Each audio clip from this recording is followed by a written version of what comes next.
and see you there. I've just been reading up on some of the exciting new field of virtual medical care.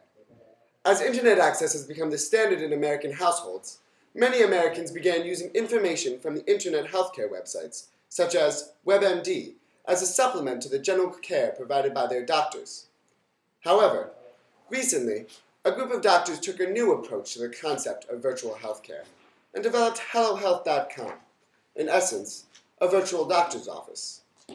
According to their mission statement, HelloHealth was created to make going to the doctor easy, a high-speed service for our fast-paced lives. No driving, no waiting, no expensive fees.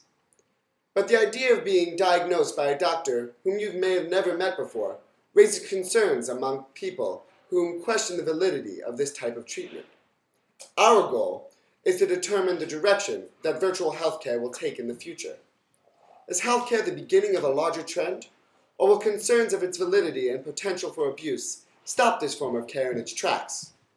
In this report, we will show you how HelloHealth works and evaluate its pros and cons through interviews with practicing doctors and current medical students. Using this information, we will be able to present a clear picture of where we believe the future of virtual health lies and how we're going to get there.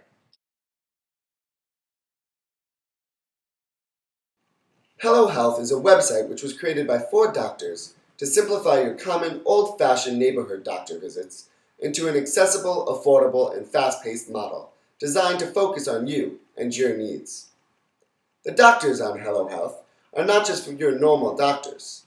You can talk to them as your friends via texts, emails, phone calls, instant messages, or even face-to-face consultations.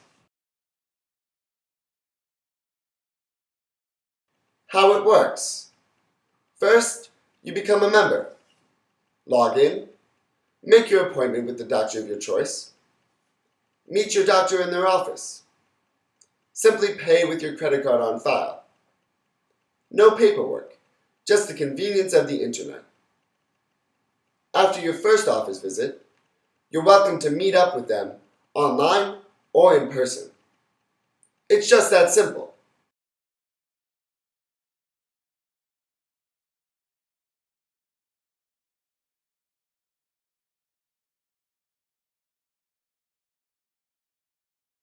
I think it's a great idea. I think people want information.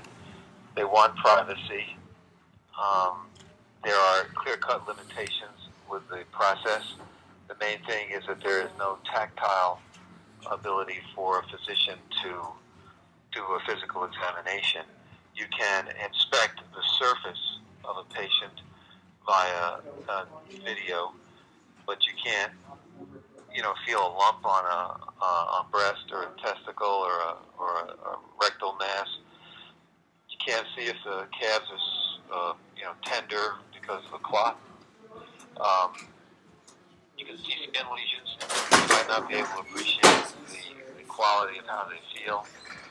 You can even look at someone's eyes, but you can't necessarily look in their eyes.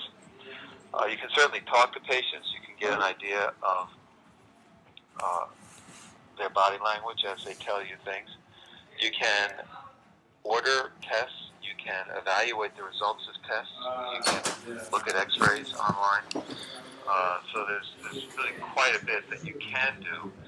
Then there comes the legal issue as to what is the responsibility of the physician when you have this sort of arrangement, and is it covered by malpractice insurance?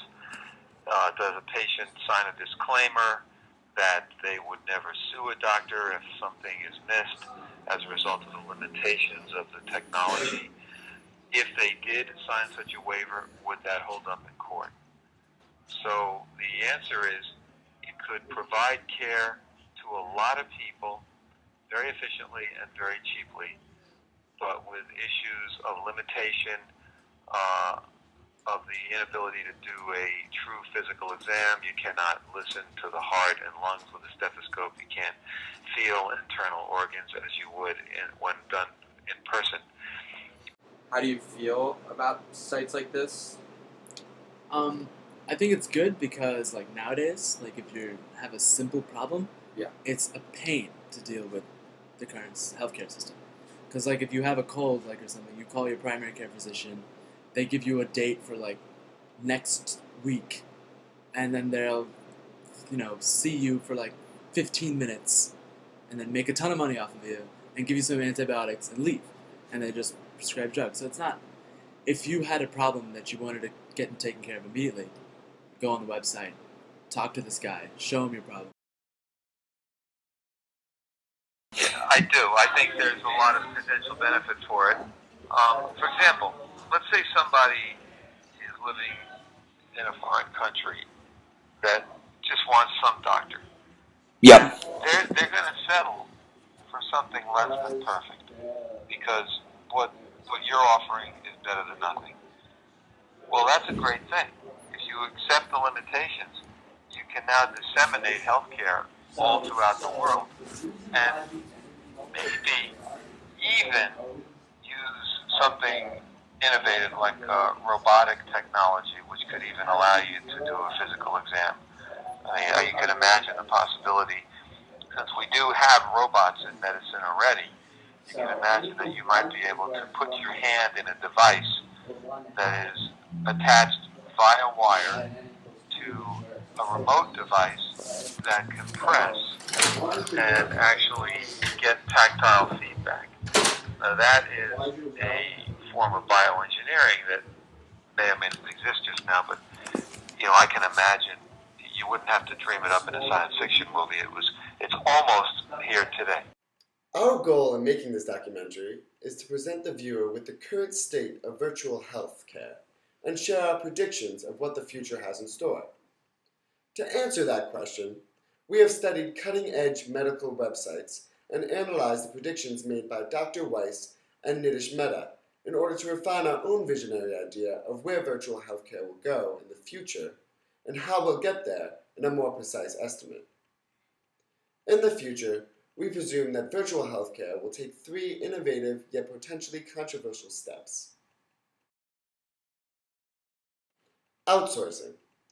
If we are to continue in the same fast-paced lifestyle that we are currently living in, it will be not uncommon to outsource our healthcare to developing countries like India.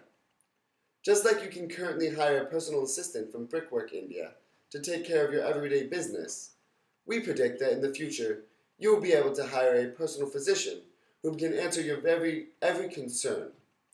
Given the qualifications of many physicians in these countries, it is likely that we will start utilizing their skills. If you can imagine a library filled with people on computers, eye-chatting with physicians, you have the right idea. Webcam consultations. In the future, it seems inevitable that all practices will offer some form of virtual consultation. For all but the most serious cases, initial consultations at the doctor's office will not be necessary. All physicians can diagnose many illnesses via webcam. This method of healthcare will save both parties time, money, and space. Robotics. Due to the fact that some illnesses cannot be diagnosed without physical contact, robotics will likely step in to fill the void. In recent years, there have been tremendous advancements in medical robotic technology that will allow it to be used as a supplement to the physical limitations of webcam consultations. Should we be concerned? As we become more and more advanced, we increasingly rely on technology. I'm going to start over. Should we be concerned? As we become more and more advanced, we increasingly rely on technology to support our lifestyles. As with any transition, there will be inevitably opposition. But we feel that, like with all technological developments, the public eventually becomes used to them. Technology can never fully take the place of personal physicians, but it can help save both physicians and patients valuable time, effort, and money. We hope that you enjoyed this report and that it's helped broaden your horizons to the innovative and exciting future of healthcare. Thank you for watching.